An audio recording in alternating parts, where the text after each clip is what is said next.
कार्बो A9, free radical, carbene, nitrene, benzyne. पढ़ाई थी नहीं पढ़े थे? जब पढ़े थे तो मुझे बताओ टाइप ऑफ कार्बन क्या है? कार्बन कितने टाइप के? कार्बन कितने टाइप के? नाइट्रीन 6 कौन कौन सी? एक नाइट्रीन और कार्बन के टाइप है नाइट्रीन। मेरे इंटरमीडिएट से तो सही बोला थोड़ा सा स्टेटमेंट। कार्बन कितने टाइप के? नहीं यार दो तीन कौन कौन सी? सिंगलेट और ट्रिपलेट कार्बन। वेरी गुड, हाँ सब आ रहा है निकल के, वेरी गुड। सिंगलेट कार्बन निकालने का फॉर्मूला क्या था? Number of orientation 2s + 1। Spin multiplicity जो कैलकुलेट करते हैं वो कौन से फॉर्मूले से करते हैं? 2s + 1 से। s क्या थी यहाँ पर? Spin quantum number. समझ में आ गया? ये बात जब इलेक्ट्रॉनों के केस में करते हैं तो फॉर्मूला लगता है 2i, 2s + 1, और जब प्रोटॉन के केस में करते हैं तो ये फॉर्मूला हो जाता है 2i। क्लियर है यहाँ तक की बात? अरे हाँ है ना, एक न्यूट्रॉन है, अपन किसको स्टडी कर रहे हैं? प्रोटॉन में। प्रोटॉन में कोई भी न्यूट्रॉन नहीं है, केवल और केवल एक क्या है बेटा? प्रोटॉन है। और एक प्रोटॉन की इसकी वैल्यू होती है 1/2। इस 1/2 को यहाँ पुट करूंगा, 2 × 1/2 + 1 2। It means in a presence of external magnetic field the hydrogen will be shown two type of orientation। कितने टाइप के ओरिएंटेशन जो करेगा? दो टाइप के। वो दो टाइप के ओरिएंटेशन कौन से होंगे? एक तो attraction between north south and north south. ये वाला हम बात कर चुके हैं कैसे आएगा। कौन सी क्वेश्चन होगी बेटा इसमें? Gyroscopic question. और गायरोस्कोपिक क्वेश्चन होगी इस तरीके से हो जाएगा, इधर नॉर्थ इधर साउथ है, इधर नॉर्थ है, इधर साउथ है, इधर नॉर्थ है। क्लियर है? इस समय अट्रैक्शन की वजह से एनर्जी क्या हो जाएगी? कम हो जाएगी। एनर्जी कम हो जाएगी तो नीचे की तरफ आ जाएगा, इसको मैं क्या कहता हूं? Alpha Zeeman. और इलेक्ट्रिक फील्ड में टोनी स्टार्क। याद रखो टोनी स्टार्क तो याद है आपको बेटा, सब देख क्या है? Alpha Zeeman. क्लियर है यहाँ तक की बात? ठीक है, ऊपर से कौन सी वेव्स डालता हूँ? Radio waves. रेडियो वेव को एब्जॉर्ब करता है, रेडियो वेव को एब्जॉर्ब करके ये घूम जाता है। क्लियर है यहाँ तक? नॉर्थ के सामने नॉर्थ और साउथ के सामने साउथ। एनर्जी ज्यादा हो जाती है, और जब एनर्जी ज्यादा होती है तो कौन सा वेव होता है? Beta Zeeman wave. क्लियर है यहाँ तक की बात? अब न्यूक्लियस नीचे से ऊपर जाता है, क्या बोलता बताया था? रेजोनेंस। और ऊपर से नीचे आता है रिलैक्सेशन। तो मैं नोट्स में लिखे फ्लिपिंग, दोनों resonance plus relaxation equals to flipping. मैं नोट्स दे दिए फिर भी नहीं पढ़े तुमने बेटा, इसके से काम चलेगा? ऐसे मत करो, तुम समझो बात को। मेरे पेपर की डेट आ गई है, मैं भगवा जाऊंगा, इसलिए मेरा मूड हो गया साहब और रिलैक्सेशन वाला। तो याद करो बेटा, पढ़ो, बहुत काम आएगा, जिंदगी समझ जाएगी। क्लियर है यहाँ तक की बात? हो गई। अब मेरी बात सुनो, इधर सुनो, इधर सुनो, इधर सुनो। देखो मैं जो ये तो इसका बेस पूरा कैसे वर्क करती है, क्यों वर्क करती है, क्या नहीं करती।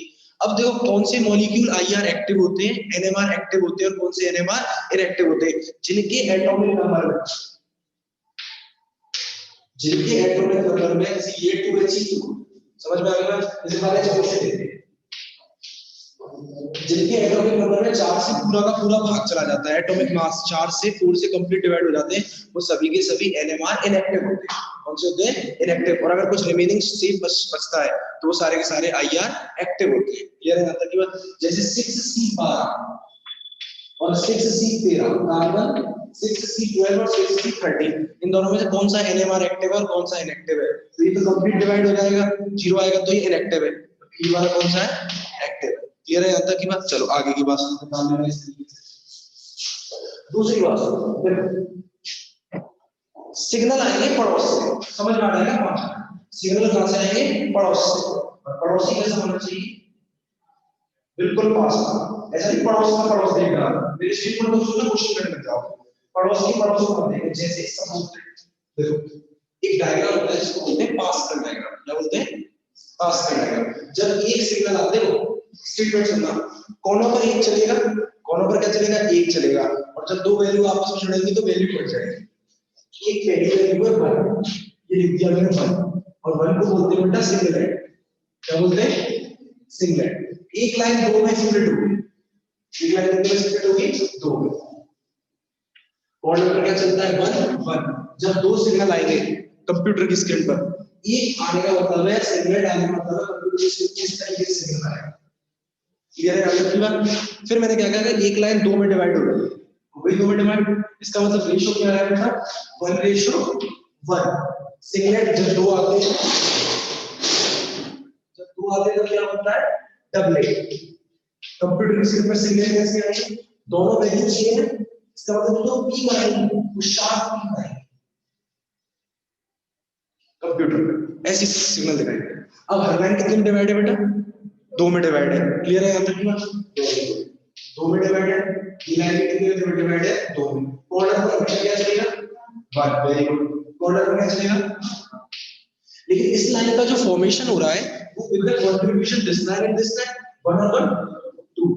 Very good, 1:2:1। जो नेक्स्ट सिग्नल आएगा इसमें 3 फ्रीक्वेंसी है, 3 पिक्स है, singlet, doublet will be known as triplet. अब वो जो वर्ड आएगा ना सिंगलेट कार्बी, ट्रिपलेट कार्बी, वो यहीं से जनरेटेड होते हैं, ठीक है। एक लाइन में अब 1:2:1 का मतलब है एक पीक छोटी है, फिर अगली पीक बड़ी है और फिर अगली पीक छोटी है। कंप्यूटर पर सिग्नल कैसा आएगा, 1:2:1। Got it, clear? फिर वही एक लाइन कितने में डिवाइड होगी बेटा, 2 में डिवाइड होगी, और कॉर्नर पर हमेशा क्या चलेगा, 1। बड़े हमारे कॉर्नर पर क्या चलेगा, 1। इस लाइन का फॉर्मेशन कैसे हुआ है, 1:2 इज इक्वल टू 3, 2:1 3। मतलब अगला जो सिग्नल आएगा 1:3:1। एक को सिंगलेट, 2 को डबलेट, 3 को ट्रिपलेट और 4 को बोलते हैं क्वाड्रेट। क्या बोलते हैं, तो किसका फॉर्मेशन होगा, क्वाड्रेट का फॉर्मेशन। क्लियर है? फिर अगला सिग्नल कैसे आता है, तो सेम वैल्यू से बेटा एक लाइन कितने में डिवाइड होगी कन्हैया, 2 में। कॉर्नर पर हमेशा क्या चलता है, 1। इसका फॉर्मेशन कैसे हुआ है, वेरी गुड, नेक्स्ट सिग्नल बोलो, वेरी गुड, नेक्स्ट और नेक्स्ट। देखो 1:4:6:4:1। कितने पीक्स आएंगी, 1 2 3 4 5 0.8। क्या बोलते हैं बेटा, 0.8। क्लियर है? नेक्स्ट सिग्नल बेटा ध्यान समझना, द्वारा नहीं बताऊंगा, कोई कुछ कहूं समझ में नहीं आ रहा, फिजिक्स है पूरी, केमिस्ट्री तो है ही नहीं, ठीक है? क्लियर है यहां तक की बात, आया ना? क्या आएगा, एक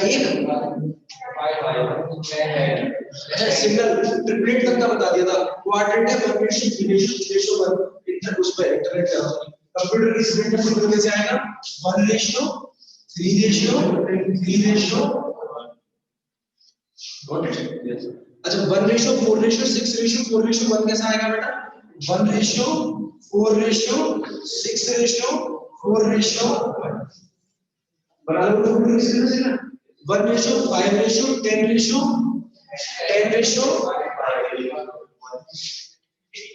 इसका मतलब बेटा 1 2 3 4 5 6 पीक आएंगी। कितनी पीक आएंगी, 6। 1:5:10:10:5:1। 6 सिग्नल को बोलते हैं ना सेक्सटेट। और मोर देन जब बहुत ज्यादा चले जाता है, ऐसे फर्दर डिवीजन कर लोगे आप, और जब मोर देन इससे ज्यादा डिवीजन हो जाता है तो उसको मल्टीप्लेट कहते हैं। क्या कहते हैं, ओके, समझ में आ गई यहां तक की बात? सेक्सटेट में कैसे आएगा, 1:5:10:10:5:5 वाली इसके बराबर हो जाएगी, 5। Got it? इस डायग्राम को कहते हैं पास्कल डायग्राम। क्या कहते हैं, पास्कल डायग्राम। याद रहेगा ये बात, ये करने को सिंपल। एक तो देखो बिल्कुल एक पास्कल ट्रायंगल सा नहीं बनता, इसको पास्कल ट्रायंगल बोलते हैं। इसको सॉल्व करने का मैथमेटिकली एक और तरीका है, लेकिन मुझे वो कंपैरेटिवली टिपिकल ज्यादा लगता है। वो बता सकता हूं, जैसे नॉर्मल सिग्नल है एक, दो सिग्नल क्या हो जाएंगे, a प्लस b का होल स्क्वायर। बेटा a प्लस b का होल स्क्वायर क्या होता है, a स्क्वायर। ये हो गया, a को 1 लो, इसको 2 लो और इसको 1 लो, आगे a plus b plus c। a plus b का होल क्यूब कैसे बोलेंगे बेटा, a cube plus b cube plus ab square plus 3a square 1:3:3:1, 1:3:3:1 mathematically ऐसे शाबाश नहीं है, very good Raja. a + b का होल होता अब टिपिकल हो गया ना, अब चलो टिपिकल हो गया ना। So this process is easy, इसीलिए इस प्रोसेस को मैं तुम्हें बताता हूँ, ठीक है ना। वो कहां तक लिखोगे, a + b का होल 4, a + b का होल 5, a + b का होल 6, आपको सब बदल टाइम वेस्ट करना पड़ेगा। इसीलिए टाइम को बचाने के लिए बस टाइम और काम चाहिए ना, तो लगाएंगे। तो अपन क्या किसका यूज करते हैं, पास्कल डायग्राम, याद रहेगा। अरे हाँ यार, आ जाओ नेक्स्ट टॉपिक देखो। अब सुनो मेरे स्टेटमेंट को, एक को सिंगलेट, दो को डबलेट, तीन को ट्रिपलेट, चार को क्वाड्रेट, पांच को क्विंटेट, छह को सेक्सटेट, सात को सेप्टेट, आठ को ऑक्टेट और more than octet will be known as multiplet. Clear है यहां तक? अब मेरी बात सुनो, मेरी बात सुनो, मेरी बात सुनो। अपन यूज करते हैं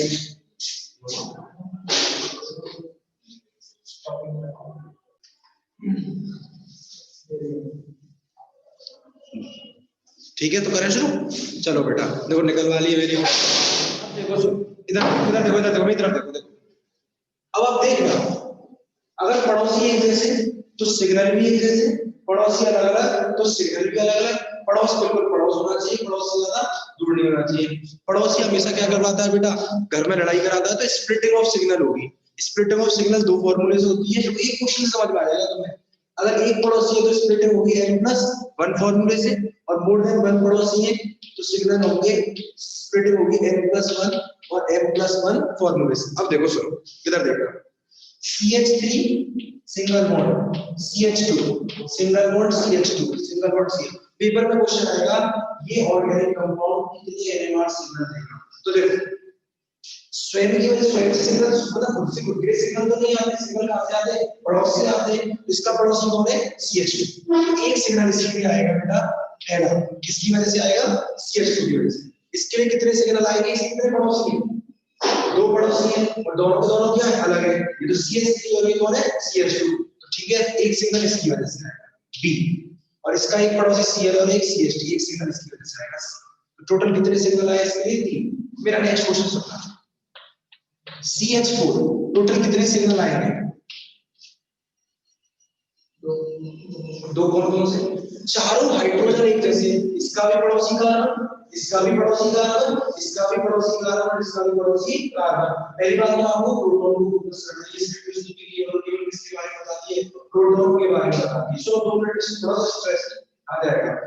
इसका पड़ोसी सेम, इसका पड़ोसी सेम, इसका पड़ोसी सेम, इसका पड़ोसी सेम। जब पड़ोसी सेम तो उनसे आने वाले सिग्नल भी सेम, पड़ोसी अलग तो सिग्नल भी एक पड़ोसी को एक जैसे सिग्नल आएंगे। पहला क्वेश्चन। दूसरा क्वेश्चन देखो, CH3 सिंगल बॉन्ड CH3 कितने सिग्नल आएंगे,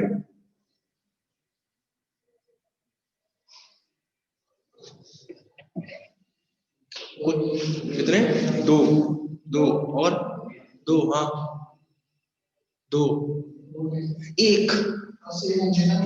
इसका पड़ोसी CH3 से और उसका पड़ोसी CH3 से। जब दोनों पड़ोसी सेम तो दोनों पड़ोसियों से आने वाले सिग्नल भी सेम, केवल एक सिग्नल आएगा। फिर देखो नहीं, क्वेश्चन प्रैक्टिस करेंगे, 2-4 मिनट में लग जाएंगे। CH3 CH2 CH3 कितने आएंगे टोटल सिग्नल, दो। आने लगा ना आंसर सही, वेरी गुड, दो। इसका पड़ोसी भी CH2 और इसका भी पड़ोसी भी CH2। इसके लिए जो सिग्नल आएगा वही सिग्नल इसके लिए आएगा। भाई दोनों तरफ सेम सिग्नल ही तो आएगा, इसलिए से A और B। Got it? अरे गॉट इट, समझ में आ गई बात? जैसे जैसे ठंडे दिमाग से क्वेश्चन सॉल्व।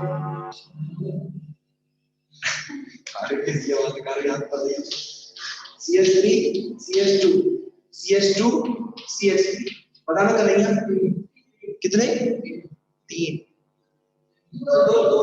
दो, वेरी गुड, दो। कैसे, इसका पड़ोसी से और इसका पड़ोसी से, तो इससे और इससे आने वाले सिग्नल भी से, और दूसरा इससे A और B। ठीक है, मैं क्या कह रहा हूं, मेरे स्टेटमेंट को समझो। पड़ोसी को देखो, पड़ोसी अलग अलग तो सिग्नल भी अलग अलग, पड़ोसी एक जैसे तो सिग्नल भी एक जैसे। कर लोगे? आपको पूरी यूनिट में फोकस किस पर करना है, हाइड्रोजन पर। किस पर करना है, आपको किस पे फोकस करना है पूरी यूनिट पे, प्रोटॉन के ऊपर या हाइड्रोजन के ऊपर फोकस करना है। प्रोटॉन एक जैसे तो सिग्नल भी एक जैसे और अलग। अब देखो इस क्वेश्चन का इसके कितने पड़ोसी हैं? एक। और जब एक पड़ोसी होता है तो फॉर्मूला कौन सा लगता है? n plus 1 को n is equals to number of protons at the adjacent carbon atom। ठीक है, कितने adjacent? n plus 1। कितने बेटा इसके लिए? 2 plus 1। 2 plus 1 का मतलब 3। 3 मतलब very good. Triplet is ratio 1 ratio ना राजा, व्हाट इट था 1 रेशियो, पहला 1, दूसरा 1 रेशियो 1, तीसरा 1 ratio 2 ratio 1, 1 ratio 3 ratio 3 ratio 1, 1 ratio 4 ratio 6 ratio 4 ratio 1। ठीक है, उधर हट जाएगा ट्रिपलेट आएगा। कंप्यूटर के सिंपल सिग्नल कैसा है? 1 रेशियो 2 रेशियो। तो ऐसा नहीं लिखा था कंप्यूटर में कि इस केस के लिए इसके पड़ोस में ये ऐसा सिग्नल आता है, इस सिग्नल से मुझे स्टडी करनी पड़ती है। यानी कि सिग्नल मेरे बारे में बताएगा, किसके बारे में बताएगा? पड़ोसी के बारे में बताएगा। कितनी पीक है? 3। और फॉर्मूला क्या लगाया था? n plus 1। 3 में से एक कम कर दो, इसका मतलब पड़ोस में कितने प्रोटॉन?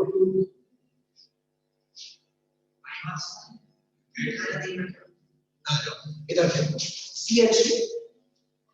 CH2 के लिए CH2 के कितने पड़ोसी हैं? एक ही पड़ोसी है, उसके पास प्रोटॉन है। गैस क्लोरीन पर किसी को प्रोटॉन दिखाई दे रहा है क्या? कौन सा फार्मूला रहेगा? n plus 1 2 plus 1 3 triplet 1 ratio 2 ratio 1। Got it? Yes या नॉट? यस पक्का? ये गॉट इट। इसके कितने पड़ोसी हैं? कौन सा फार्मूला लगेगा?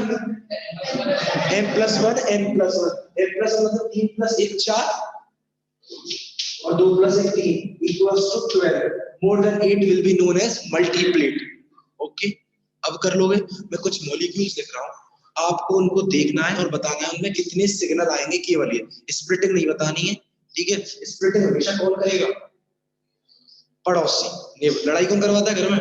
पड़ोसी करवाता है। समझ में आ गया? तो मैं कुछ क्वेश्चन लिख रहा हूँ, लिखो ना अपनी कॉपी में और करो उसको।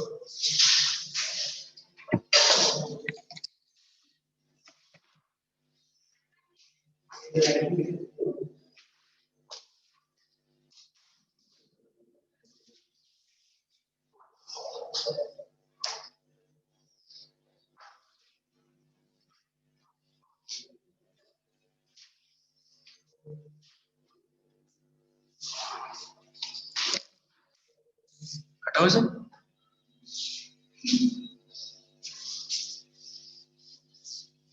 और केवल किस पे फोकस करना बेटा? प्रोटॉन पे फोकस करना, ठीक है ना? सिग्नल बता दो।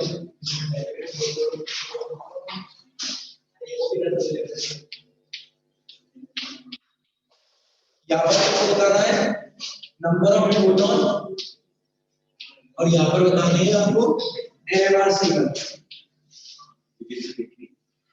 NMR सिग्नल सबसे पहला मॉलिक्यूल हो गया, दूसरा मॉलिक्यूल यार सब है सही क्या रहा है? ये दूसरा क्वेश्चन लिखना शुरू करो। तीसरा acetone, acetone acetone ether diethyl ether, diethyl ether.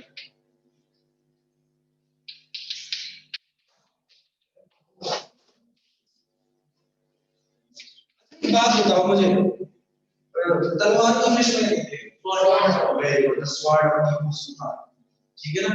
ढाल को क्या कहते हैं? शील्ड। वेरी गुड, ढाल। अरे ढाल क्या काम करती है? शील्ड क्या करती है?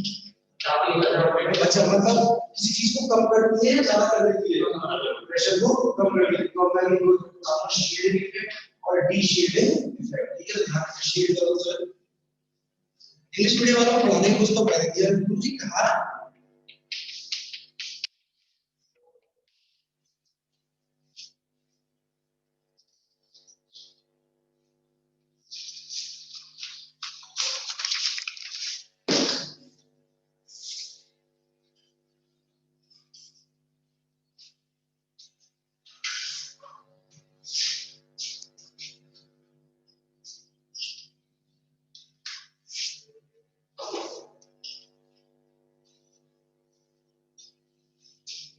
नंबर ऑफ प्रोटॉन होता है टोटल नंबर, पहले वाले में कितने नंबर ऑफ प्रोटॉन?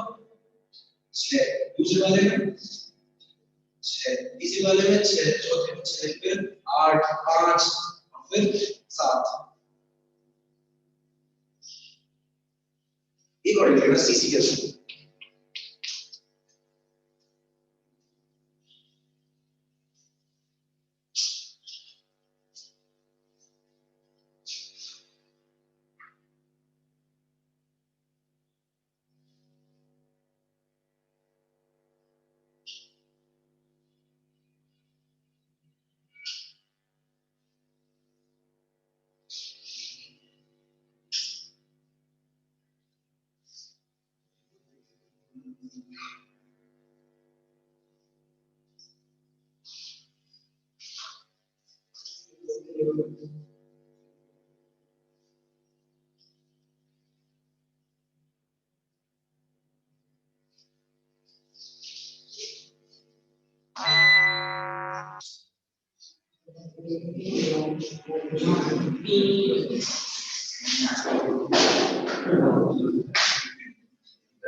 यार ऐसे रेशो होती है ना, सिग्नल होता है केवल एक सिग्नल आएगा तो स्प्लिटिंग लिखना है।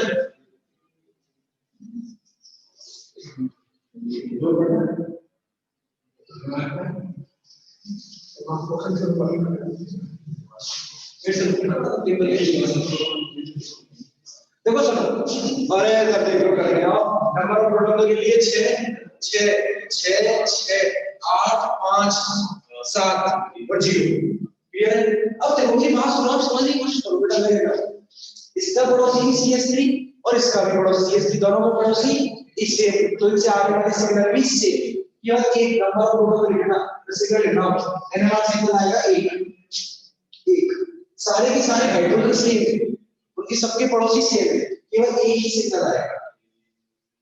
इसके कितने किए हैं? 0 कैसे? ये क्या है? मत हो रहे तो मेरी बात सुन कर रही है, पड़ोसी में ये पड़ोसी प्रोटॉन ये स्प्लिटिंग नहीं होगी, सिग्नल तो प्रोटॉन पर आएगा, इसका भी पड़ोसी सेम और इसका भी पड़ोसी सेम, एक ही सिग्नल आएगा। अब फिर तुम्हारे वाले क्वेश्चन देना, तुम्हारे वाले क्वेश्चन आंसर तुम ये तो कह रहे हो कि सर इसके पड़ोस में प्रोटॉन नहीं है तो सिग्नल कैसे आएगा? फॉर्मूला क्या है नहीं है? n+1। n क्या है बेटा? Number of proton at the adjacent carbon atom. कितने हैं? 0 0 + 1 1 मींस सिंगलेट। आया ना कंप्यूटर, किया है ना सिंगल कंप्यूटर की